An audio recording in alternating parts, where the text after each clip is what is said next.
In 1982, Michael Jackson released Thriller, an album that redefined music, broke barriers, and cemented him as the king of pop.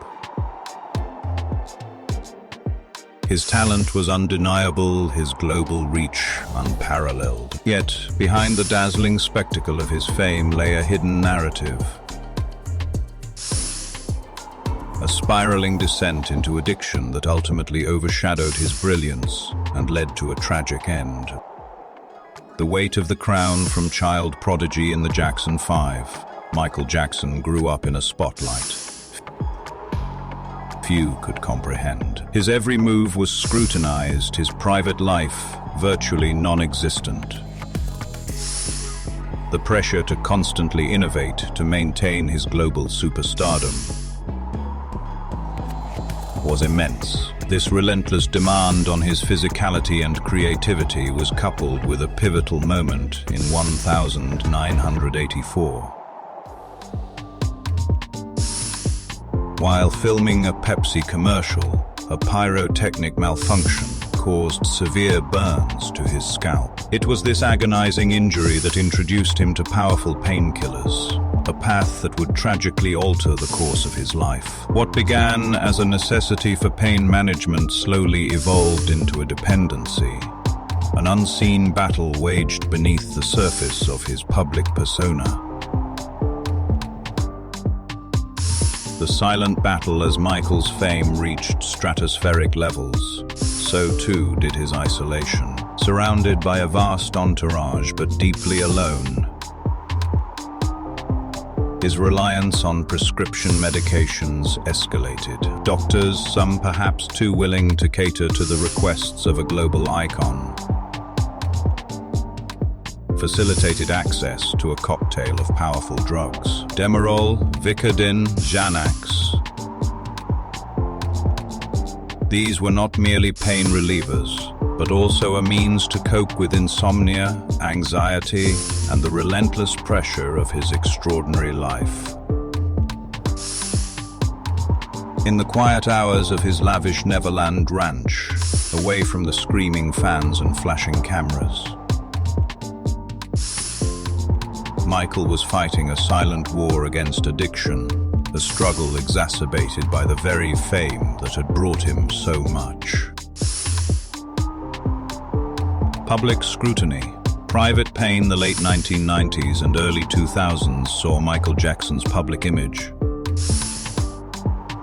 become increasingly complex and often controversial. Legal battles, changing appearances, and eccentric behavior fueled tabloid speculation, further isolating him from the world he so desperately tried to connect with through his music. Each public outcry, each accusation, piled more weight onto an already fragile psyche. It is believed that these external pressures, the constant judgment and relentless scrutiny, drove him deeper into his reliance on prescription drugs.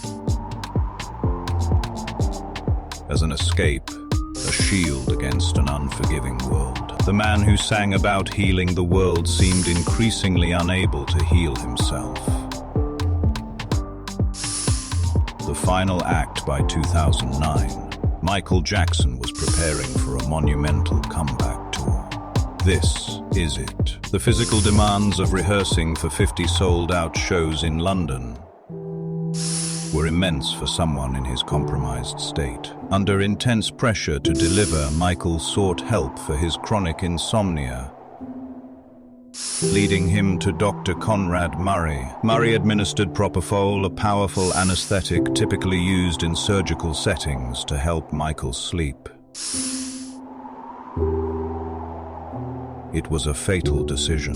On June 25, 2009, Michael Jackson died from an overdose of propofol and sedatives. An untimely end to a life marked by unparalleled artistry and profound personal struggle. Michael Jackson's story remains a powerful, poignant reminder of the double-edged sword of fame. he achieved unparalleled heights of artistic genius, creating music that will resonate for generations.